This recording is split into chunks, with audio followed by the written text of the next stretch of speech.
Hello all, welcome to Saira learnings. നമ്മൾ ഇന്നത്തെ ക്ലാസ്സിൽ നമ്മൾ ഡിസ്കസ് ചെയ്യാൻ പോകുന്നത് നമ്മുടെ UGC നെറ്റിലെ ബിസിനസ് എൻവയോൺമെന്റ് ആൻഡ് ഇന്റർനാഷണൽ ബിസിനസ്സിലെ ഏറ്റവും ഇമ്പോർട്ടന്റ് ആയിട്ടുള്ള ഒരു ടോപ്പിക്കാണ്. That is stages and orientations of internationalisation.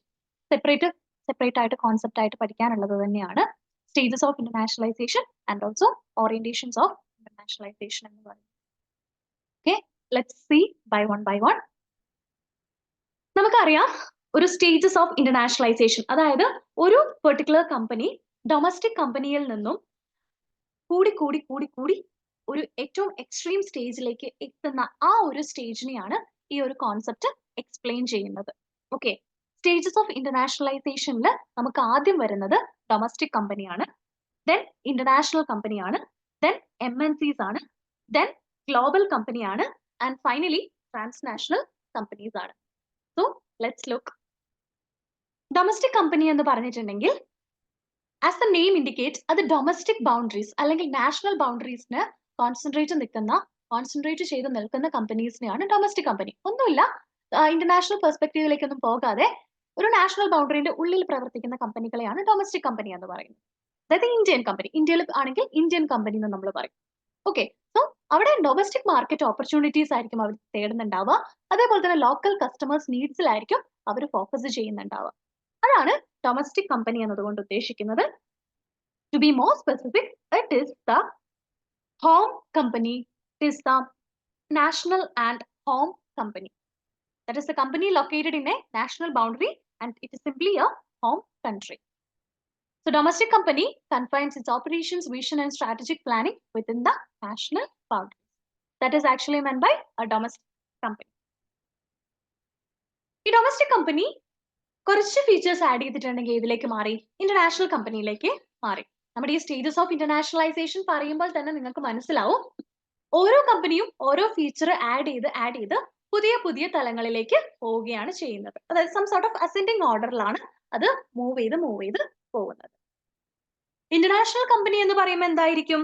നമ്മുടെ ഡൊമസ്റ്റിക് ബൗണ്ടറീസിനെ മാത്രം ഫോക്കസ് ചെയ്യാതെ ഒരു ഇന്റർനാഷണൽ ബൗണ്ടറി കൂടി അവർ തേടി പോകുന്ന ഒരു കമ്പനിയാണ് ഇന്റർനാഷണൽ കമ്പനി എന്ന് പറയുന്നത്.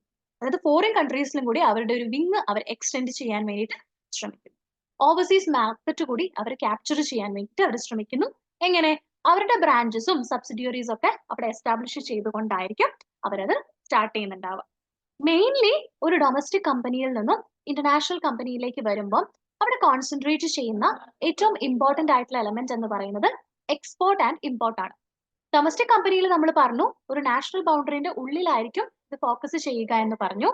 ഒരു നാഷണൽ ബൗണ്ടറിയിൽ നിന്നും എക്സ്പോർട്ടും ഇമ്പോർട്ടും കൂടി നമ്മൾ ഫോക്കസ് ചെയ്യുകയാണെങ്കിൽ അത് എന്തായി മാറി? അതൊരു ഇന്റർനാഷണൽ കമ്പനി ആയിട്ട് മാറി. ഇവിടെ എന്താ ചെയ്യുന്നത്?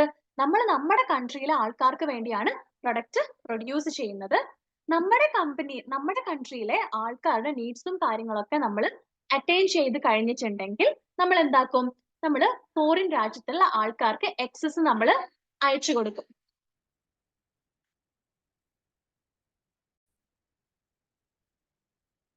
ചെറിയൊരു ഡിസ്റ്റർബൻസ് ഉണ്ടായിരുന്നു, നമുക്ക് കണ്ടിന്യൂ ചെയ്യാം. നമ്മൾ എന്താണ് ഇവിടെ ആക്ച്വലി നമ്മുടെ നാഷണൽ ബൗണ്ടറീസിലുള്ള ആൾക്കാരുടെ നീഡ്സും റിക്വയർമെന്റ്സ് ഒക്കെ മീറ്റ് ചെയ്തിട്ടുണ്ടെങ്കിൽ അതിന്റെ എക്സസ് ആയിരിക്കും നമ്മൾ എന്താക്കുക? നമ്മൾ ഫോറിൻ കൺട്രിയിലേക്ക് നമ്മൾ കൊടുത്തുവിടുന്നുണ്ടാവുക അല്ലെങ്കിൽ എക്സ്പോർട്ട് ചെയ്യുന്നുണ്ടാവുക. ഏറ്റവും വലിയ ഒരു ഡിസഡ്വാൻറ്റേജ് എന്താണ്? നമ്മൾ നമ്മുടെ നാട്ടിലെ ആൾക്കാർക്ക് വേണ്ടിയിട്ടുള്ള പ്രൊഡക്റ്റ് ആണ്. അതൊരിക്കലും ഫോറിൻ രാജ്യത്തെ ആൾക്കാർക്കുമായിട്ട് സ്യൂട്ട് ചെയ്യണമെന്ന് ഒരു നിർബന്ധവുമില്ല. ഒരുപാട് ക്രിട്ടിസൈസിങ്ങിന് സാധ്യതയുള്ള ഒരു ഫോം ഓഫ് ഇന്റർനാഷണലൈസേഷൻ ആണ് ഈ ഒരു ഇന്റർനാഷണൽ കമ്പനി എന്ന് പറയുന്നത്. ഓക്കെ, ഒരിക്കലും നമ്മൾ ആ നാട്ടിലെ ആൾക്കാരുടെ നീഡ്സ് ആൻഡ് വാണ്ട്സിന് അനുസരിച്ച് നമ്മൾ പ്രിപ്പയർ ചെയ്തിട്ടുള്ളതായിരിക്കില്ല നമ്മുടെ എന്തെന്ന് പറയുന്നത്, നമ്മുടെ ഈ ഒരു പെർട്ടിക്കുലർ പ്രൊഡക്റ്റ് എന്ന് പറയുന്നത്. എൻ്റെ സ്ക്രീൻ പോയിട്ടുണ്ട്. Let me share one more.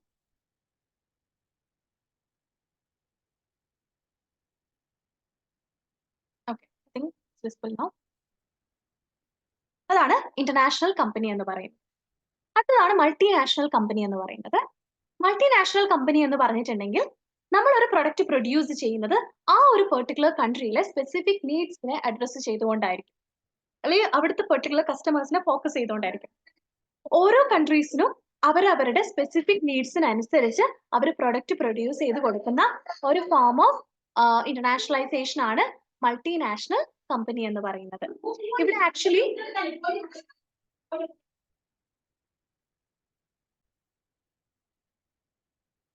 So multinational company എന്ന് പറഞ്ഞിട്ടുണ്ടെങ്കിൽ അവരവരുടെ രാജ്യത്തെ റിക്വയർമെന്റ്സ് അനുസരിച്ചായിരിക്കും അവർ എന്തുണ്ടാക്കുന്നത്, പ്രൊഡക്ട്സും കാര്യങ്ങളൊക്കെ പ്രൊഡ്യൂസ് ചെയ്യുന്നുണ്ടാവുക. ആ കൺട്രിയുടെ പ്രത്യേകതകൾക്ക് അനുസരിച്ചായിരിക്കും അവർ പ്രൊഡക്റ്റ് ഓഫർ ചെയ്യുന്നുണ്ടാവുക. ആ രാജ്യത്തിന്റെ പ്രത്യേകതകൾക്ക് അനുസരിച്ചും നീഡ്സിനും വാൺസിനും അനുസരിച്ചായിരിക്കും അവർ പ്രൈസ് സെറ്റ് ചെയ്യുന്നുണ്ടാവുക. ആ ഒരു രാജ്യത്തിന്റെ പ്രത്യേകതകൾക്ക് അനുസരിച്ചായിരിക്കും അവർ പ്രൊമോഷനും മാർക്കറ്റിങ്ങും കാര്യങ്ങളൊക്കെ ചെയ്യുന്നുണ്ടാവുക. അതാണ് മൾട്ടിനാഷണൽ കമ്പനി എന്നതുകൊണ്ട് ഉദ്ദേശിക്കുന്നത്. അടുത്തൊരു കോൺസെപ്റ്റിലേക്ക് വരുന്നതാണ് ഗ്ലോബൽ കമ്പനി എന്ന് പറയുന്നത്. ഗ്ലോബൽ കമ്പനിയുടെ പ്രത്യേകത എന്താണ്? ഇവർക്ക് എല്ലാവർക്കും ഒരു സെയിം കോർഡിനേറ്റഡ് ബ്രാൻഡ് ഉണ്ടാവും എന്നാണ് പറയുന്നത്. അതായത് നമ്മുടെ MNCs എന്താണ്, അവരുടെ ഓരോ പ്രൊഡക്ട്സ് അവർ ഓരോ രാജ്യത്ത് ഇറക്കുമ്പോൾ ഡിഫറെന്റ് ആയിട്ടുള്ള ബ്രാൻഡ് നെയിമിലായിരിക്കും ചിലപ്പോൾ അത് അറിയപ്പെടുന്നത്. നമ്മൾ ചിലപ്പോൾ ഒരേ കമ്പനിയുടെ ആണെന്ന് അറിഞ്ഞിട്ടായിരിക്കില്ല നമ്മൾ രണ്ട് പ്രൊഡക്റ്റുകൾ നമ്മൾ യൂസ് ചെയ്യുന്നത്. പിന്നെ ആയിരിക്കും നമ്മൾ അറിയുക ഇത് ഒരു മൾട്ടിനാഷണൽ കമ്പനിയുടെ അണ്ടറിൽ വരുന്നതാണെന്ന്. സോ അവർ ഓരോ രാജ്യത്ത് ഒരു പ്രൊഡക്റ്റ് ചിലപ്പോൾ സെയിം നെയിമിൽ തന്നെ അറിയപ്പെടാം, പക്ഷെ അവർ മിക്കവാറും ഓരോ രാജ്യങ്ങളിൽ അവർ ഇറക്കുന്ന പ്രൊഡക്റ്റ് ഓരോ ബ്രാൻഡ് നെയിമിലായിരിക്കും ഇറക്കുന്നുണ്ടാവുക. ഇപ്പൊ നിങ്ങൾക്കറിയാം ഈ നടരാജ്, അപ്സര അതൊക്കെ ഒരേ മൾട്ടിനാഷണൽ കമ്പനീന്റെ അണ്ടറിൽ വരുന്നതാണ്, പക്ഷെ രണ്ട് പേരിൽ അത് അറിയപ്പെടുന്നു. ഓക്കെ, സോ അതാണ് എന്തിന്റെ പ്രത്യേകത എന്ന് പറയുന്നത്, മൾട്ടിനാഷണൽ കമ്പനിയുടെ പ്രത്യേകത എന്ന് പറയുന്നത്. പക്ഷെ ഗ്ലോബൽ കമ്പനിയിലേക്ക് വരുമ്പോൾ ഇവർക്ക് എന്താണ്, ഒരു സെയിം കോർഡിനേറ്റഡ് ബ്രാൻഡ് ആയിരിക്കും. അതായത് അവർ ഏത് രാജ്യത്ത് അവരുടെ പ്രൊഡക്റ്റ് ഇറക്കിയാലും ഒരു സിംഗിൾ ബ്രാൻഡ് നെയിമിലായിരിക്കും അത് അറിയപ്പെടുന്നുണ്ടാവുക. അതാണ് ഗ്ലോബൽ കമ്പനി എന്നതുകൊണ്ട് ഉദ്ദേശിക്കുന്നത്. ഈ പറഞ്ഞിട്ടുള്ള ഡൊമസ്റ്റിക് കമ്പനീന്റെ, ഇന്റർനാഷണൽ കമ്പനീന്റെ, MNCs എല്ലാ ഫീച്ചേഴ്സും അടങ്ങിയിട്ടുള്ളതായിരിക്കും ഈ ഒരു ഗ്ലോബൽ കമ്പനി എന്ന് പറയുന്നത്. ഇൻ അഡീഷൻ ടു ദാറ്റ് അവർക്ക് എന്തായിരിക്കും, ഒരു സെയിം കോർഡിനേറ്റഡ് ബ്രാൻഡ് അവർക്ക് ഉണ്ടാവുന്നതായിരിക്കും. അതാണ് ഗ്ലോബൽ കമ്പനി എന്ന് പറയുന്നത്. And final stage of internationalisation ആണ് നമ്മുടെ ട്രാൻസ്നാഷണൽ കമ്പനി എന്ന് പറയുന്നത്. ട്രാൻസ്നാഷണൽ കമ്പനി എന്ന് പറഞ്ഞിട്ടുണ്ടെങ്കിൽ നമ്മൾ ഈ പറഞ്ഞ ഓരോ കമ്പനിയും ഉണ്ടല്ലോ, അതിന്റെ എല്ലാ ഫീച്ചേഴ്സും അടങ്ങിയതായിരിക്കും. ഇൻ അഡീഷൻ ടു ദാറ്റ് എന്തും കൂടി ഉണ്ടാവും, അവർക്ക് വേൾഡ് വൈഡ് ആയിട്ടായിരിക്കും അവർ മാർക്കറ്റിംഗ് ചെയ്യുന്നത്, പ്രൊഡക്ഷൻ ചെയ്യുന്നത്, ഓപ്പറേഷൻ ചെയ്യുന്നത്, മാർക്കറ്റിംഗ് ചെയ്യുന്നത്. ഇതെല്ലാം വേൾഡ് വൈഡ് ആയിട്ടായിരിക്കും ചെയ്യുന്നുണ്ടാവുക. അതാണ് ഈ ഒരു പെർട്ടിക്കുലർ കമ്പനിയുടെ പ്രത്യേകത. അതായത് ഇന്റർനാഷണലൈസേഷൻ ഏറ്റവും എക്സ്റ്റെൻഡ് ആണ്, അല്ലെങ്കിൽ ഏറ്റവും ഫൈനൽ സ്റ്റേജ് ആണ് ട്രാൻസ്നാഷണൽ കമ്പനി എന്ന് പറയുന്നത്. അവര് എക്സ്പോർട്ട് ചെയ്യുന്നു, ദെൻ അവരെന്താക്കുന്നു, ഓരോ കൺട്രീസിന്റെ റിക്വയർമെന്റ്സിന് അനുസരിച്ച് ചെയ്യുന്നു. അവർക്ക് സെയിം കോർഡിനേറ്റഡ് ബ്രാൻഡ് ആയിരിക്കും. ആൻഡ് ഓൾസോ അവരെന്തായിരിക്കും, വേൾഡ് വൈഡ് ആയിരിക്കും അവരുടെ production centres, marketing centres, promotional activities എല്ലാം അവർ വേൾഡ് വൈഡ് ആയിട്ടായിരിക്കും ചെയ്യുന്നുണ്ടാവുക. അതാണ് ട്രാൻസ്നാഷണൽ കമ്പനി എന്ന് പറയുന്നത്. ഇതിലിപ്പോ ഏറ്റവും നാരോ സ്കോപ്പ് വരുന്നത് ഡൊമസ്റ്റിക് കമ്പനിയാണ്. ഏറ്റവും വൈഡർ സ്കോപ്പ് വരുന്നത്, അല്ലെങ്കിൽ ഏറ്റവും എക്സ്റ്റെൻഡ് എന്ന് പറയുന്നത് ട്രാൻസ്നാഷണൽ കമ്പനിയാണ്. സോ നമുക്കറിയാം ഓരോ കമ്പനിയും എന്താണ്, ഓരോ സ്റ്റേജിലൂടെയാണ് കടന്ന് പോകുന്നത്. ഡൊമസ്റ്റിക് കമ്പനി ആയതിനു ശേഷമാണ് പിന്നെ അവർ എക്സ്പോർട്ട് ഇമ്പോർട്ട് ഒക്കെ ചെയ്യുന്നത്. അതിനുശേഷമാണ് അവർ ഒരു മൾട്ടിനാഷണൽ കമ്പനിയായി മാറുന്നത്. അതിനുശേഷമാണ് അവർ ഗ്ലോബൽ കമ്പനിയായി മാറുന്നത്. ആൻഡ് ഫൈനലി അവരൊരു ട്രാൻസ്നാഷണൽ കമ്പനിയായി മാറുന്നു. ഈ എല്ലാ സ്റ്റേജും കടന്നിട്ടായിരിക്കും ഒരു കമ്പനി വരുന്നുണ്ടാവുക. പക്ഷെ ചില കമ്പനീസ് അവരെന്തായിരിക്കും, ലേറ്റ് ആയിട്ടായിരിക്കും അവർ എൻ്റർ ചെയ്യുന്നുണ്ടാവുക. പക്ഷേ ബാക്കിയുള്ള കോമ്പറ്റീറ്റേഴ്സിനൊന്നും കിട്ടാതെ ഉള്ള ബെനിഫിറ്റ്സ് ഒക്കെ അവർക്ക് കിട്ടുന്ന കമ്പനീസ് ഉണ്ട്. മനസ്സിലായെന്ന് വിചാരിക്കുന്നു. ചില കമ്പനീസ് ഉണ്ടാവും ഏറ്റവും ലേറ്റ് ആയിട്ടായിരിക്കും എൻ്റർ ചെയ്യുന്നുണ്ടാവുക. പക്ഷെ എന്തായിരിക്കും, പണ്ടത്തെ കോമ്പറ്റീറ്റേഴ്സിനൊന്നും കിട്ടാത്ത സ്പെസിഫിക് ആയിട്ടുള്ള അഡ്വാൻറ്റേജസ് കിട്ടുന്നവരായിരിക്കും ഇവര്. ഇതൊക്കെ ഒരു എക്സാമ്പിൾ പറഞ്ഞു, നമ്മൾ ഡ്രാഗൺ TNC എന്നൊക്കെയുള്ള രീതിയിൽ നമ്മളിത് അറിയപ്പെടാറുണ്ട്. അതായത് ബാക്കിയുള്ള സ്റ്റേജസ് ഒക്കെ അവർ പെട്ടെന്ന് കവർ ചെയ്യും. ആൻഡ് ഫൈനലി അവർ ഒരു ട്രാൻസ്നാഷണൽ കമ്പനി ആയിട്ട് മാറും.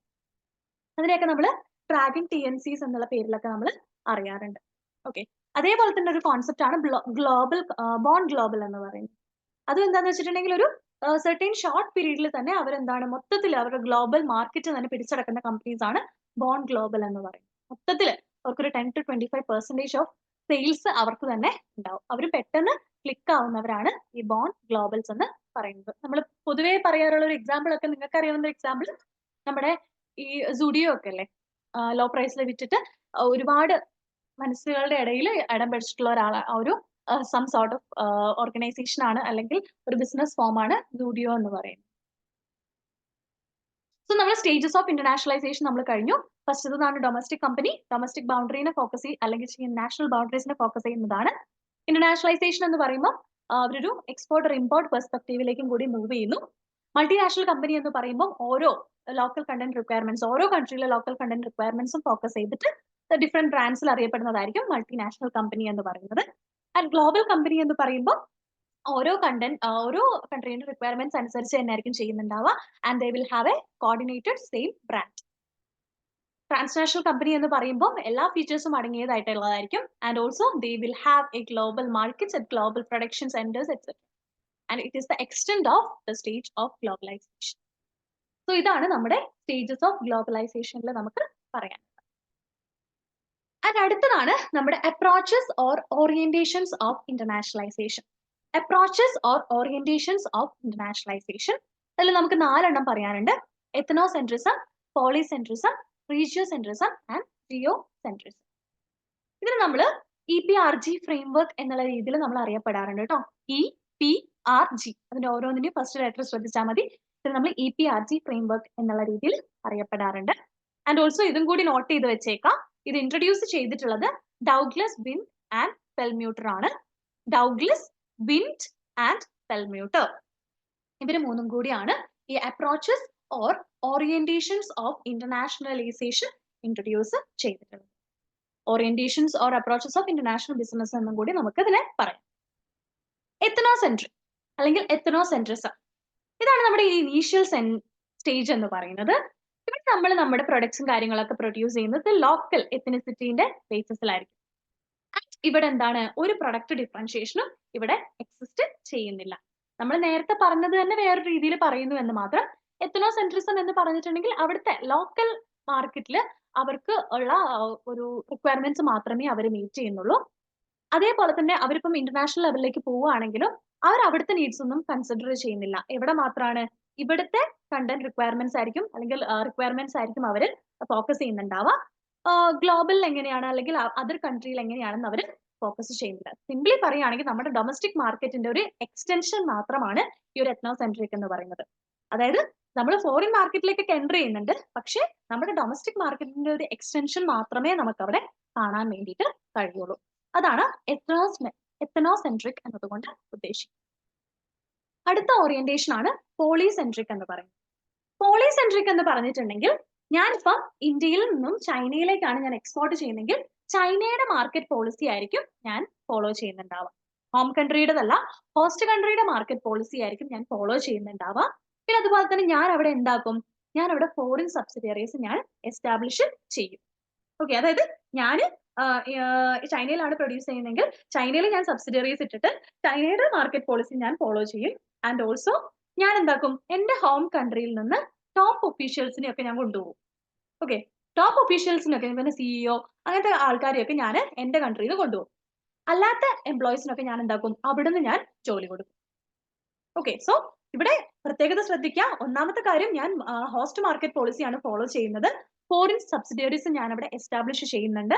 ടോപ്പ് ഒഫീഷ്യൽസിനെ ഞാൻ എന്റെ കൺട്രിയിൽ നിന്ന് കൊണ്ടുപോകുന്നു. ബാക്കിയുള്ള എംപ്ലോയീസിനെ ഞാൻ ഹോസ്റ്റ് കൺട്രിയിൽ നിന്നും ഹയർ ചെയ്യുന്നു. ആൻഡ് ഞാൻ അവിടെ ഫോക്കസ് ചെയ്യുന്നത് ആരുടെ നീഡ്സ് ആണ്, ഹോസ്റ്റ് കൺട്രിയിലെ നീഡ്സിനെയാണ് ഞാൻ ഫോക്കസ് ചെയ്യുന്നത്. അതാണ് പോളിസെൻട്രിസം എന്നതുകൊണ്ട് ഉദ്ദേശിക്കുന്നത്. അടുത്തതാണ് റീജിയോസെൻട്രിസം. റീജിയോസെൻട്രിസം എന്ന് പറയുന്നത് അടുത്ത സ്റ്റേജ് ആണ്. ഇവിടെ എന്താ ചെയ്യുന്നത്, ഞാൻ ഒരു ഫോറിൻ കൺട്രിയിൽ ഞാൻ ഇൻവെസ്റ്റ് ചെയ്യുന്നു. ആൻഡ് ഞാൻ എന്താക്കും, ഇപ്പം അവരുടെ നെയ്ബറിംഗ് കൺട്രിയും കൂടി ഞാൻ ഫോക്കസ് ചെയ്യുന്നു. അതായത് ഞാനിപ്പം ഇന്ത്യയിൽ ഞാൻ ഇൻവെസ്റ്റ് ചെയ്യുന്നു, അതിനുശേഷം ഇന്ത്യയിൽ ഇൻവെസ്റ്റ് ചെയ്തതിന് ശേഷം ഞാൻ പാകിസ്ഥാനിലേക്കും പോകുന്നു. ഓക്കെ, അതായത് നെയ്ബറിംഗ് കൺട്രീസിലേക്കും കൂടി ഞാൻ അത് എക്സ്റ്റെൻഡ് ചെയ്യുന്ന പോകുന്ന ഒരു ഫോമാണ് റീജിയോസെൻട്രിക്. അതായത് സിമിലർ ആയിട്ടുള്ള ടേസ്റ്റ് തോന്നുന്ന അല്ലെങ്കിൽ സിമിലർ ആയിട്ടുള്ള റീജിയൻസിനെയും കൂടി ക്യാപ്ചർ ചെയ്യുന്ന ഒരു സെൻട്രിസമാണ് റീജിയോസെൻട്രിക് എന്നതുകൊണ്ട് ഉദ്ദേശിക്കുന്നത്. ഓക്കെ, ഹോസ്റ്റ് കൺട്രിയുടെ നെയ്ബറിംഗ് കൺട്രീസും കൂടി ക്യാപ്ചർ ചെയ്യാൻ വേണ്ടിയിട്ട് ശ്രമിക്കുന്നു. അതാണ് റീജിയോസെൻട്രിസം. ജിയോസെൻട്രിസം എന്ന് പറയുമ്പോൾ അടുത്ത സ്റ്റേജിലേക്ക് വന്നു. ഇവിടെ എന്താന്ന് വെച്ചിട്ടുണ്ടെങ്കിൽ ഞാൻ എല്ലാ കൺട്രീസിനെയും ഞാൻ ഈക്വൽ ആയിട്ട് കാണുന്നു. എൻ്റെ വേൾഡ് സിംഗിൾ മാർക്കറ്റ് ആയിട്ട് ഞാൻ കാണുന്നു. എനിക്ക് ഒരുപാട് നമ്പർ ഓഫ് സബ്സിഡിയറീസ് ഉണ്ടാവും. ആൻഡ് ഹെഡ് ക്വാർട്ടേഴ്സ് ആയിരിക്കും ഈ ഒരു സബ്സിഡിയറീസിനെ മാനേജ് ചെയ്യുന്നുണ്ടാവുക. ആൻഡ് അതുപോലെ തന്നെ പ്രൊഡക്ഷൻ ഡീസെൻട്രലൈസ്ഡ് മോഡലായിരിക്കും പോകുന്നുണ്ടാവുക. അതുപോലെ തന്നെ ഓരോ സബ്സിഡിയറിക്കും ഒരു ഓട്ടോണോമസ് കമ്പനി എന്നുള്ള രീതിയിൽ പ്രവർത്തിക്കാൻ വേണ്ടിയിട്ട് കഴിയും. മനസ്സിലായോ? ഓരോ കൺട്രീസും, എല്ലാ കൺട്രീസും ഈക്വൽ ആണ്. ഹോം കൺട്രി വേറെ, ഹോസ്റ്റ് കൺട്രി വേണ്ട, അങ്ങനെയൊന്നുമില്ല. എല്ലാ കൺട്രീസിനും ഈക്വൽ ഇമ്പോർട്ടൻസ് കൊടുക്കുന്നു. എൻ്റയർ മാർക്കറ്റ്, എൻ്റയർ വേൾഡിനെ ഒരു സിംഗിൾ മാർക്കറ്റ് ആയിട്ട് കാണുന്നു. അതേപോലെ തന്നെ എനിക്ക് എണ്ണി തിട്ടപ്പെടുത്താൻ കഴിയാത്തത്രയും സബ്സിഡിയറീസ് ഉണ്ട് എനിക്കിവിടെ. ഈ സബ്സിഡിയറീസിനൊക്കെ മാനേജ് ചെയ്യുന്നത് ഹെഡ് ക്വാർട്ടേഴ്സ് ആയിരിക്കും. പിന്നെ അതുപോലെ തന്നെ എനിക്ക് പ്രൊഡക്ഷനിലെ ഡീസെൻട്രലൈസേഷൻ ഫോളോ ചെയ്യുന്നു. അതേപോലെ തന്നെ ഓരോ സബ്സിഡിയറിയും ഒരു ഓട്ടോണോമസ് കമ്പനി ആയിട്ട് പ്രവർത്തിക്കുന്നു. ഇതാണ് ജിയോ സെൻട്രിസത്തിന്റെ പ്രത്യേകത എന്ന് പറയുന്നത്. ഒന്നും കൂടി നമുക്കൊന്ന് റിവൈസ് ചെയ്യാം. അപ്രോച്ചസ് ഓർ ഓറിയന്റേഷൻസ് ഓഫ് ഇന്റർനാഷണലൈസേഷനിൽ വരുന്നത് 4 എണ്ണമാണ്. ഇതിനെ നമ്മൾ EPRG ഫ്രെയിംവർക്ക് എന്നുള്ള രീതിയിൽ അറിയപ്പെടുന്നു.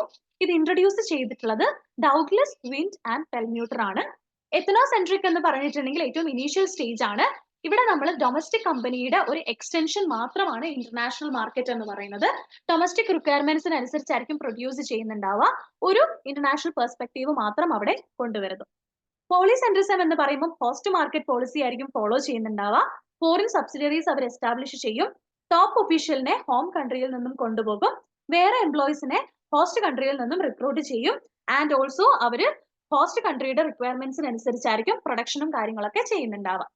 റീജിയോസെൻട്രിക് എന്ന് പറഞ്ഞിട്ടുണ്ടെങ്കിൽ is the next stage and invest in foreign country and then similar or neighbour entries are also neighbor countries are also captured and then form a market. That is simply mean by exploring and creating subsidiaries in neighboring countries of host country in addition to polycentric. Geocentric എന്ന് പറയുമ്പോൾ എന്താണ്? Next സ്റ്റേജിലേക്ക് വരുന്നു. Doesn't equate superiority with nationality. അതായത് എല്ലാ രാജ്യങ്ങളെയും ഒരേപോലെ തന്നെ കാണുന്നു. എൻ്റർ വേൾഡ് സിംഗിൾ മാർക്കറ്റ് ആയി കാണുന്നു. പിന്നെ അതുപോലെ തന്നെ ഓരോ ലാർജ് നമ്പർ ഓഫ് സബ്സിഡിയറീസ് ഉണ്ടാവും. ഈ സബ്സിഡിയറീസിനെല്ലാം മാനേജ് ചെയ്യുന്നത് ഹെഡ് ക്വാർട്ടേഴ്സ് ആയിരിക്കും. Decentralisation in production and also ഈ subsidiary is an autonomous company. So ഇത്രയും കാര്യങ്ങളാണ് നമുക്ക് ഇന്നത്തെ ക്ലാസ്സിൽ ഡിസ്കസ് ചെയ്യാനുള്ളത്. I think it is clear. സ്റ്റേജസിൽ ഏതൊക്കെയാണ് വരുന്നത്? Domestic company, international company, then multinational company, global company, and finally transnational company. And approaches or orientations of internationalization: ethnocentrism, polycentrism, geocentrism, and regiocentrism and geocentrism. So thank you. Have a nice day.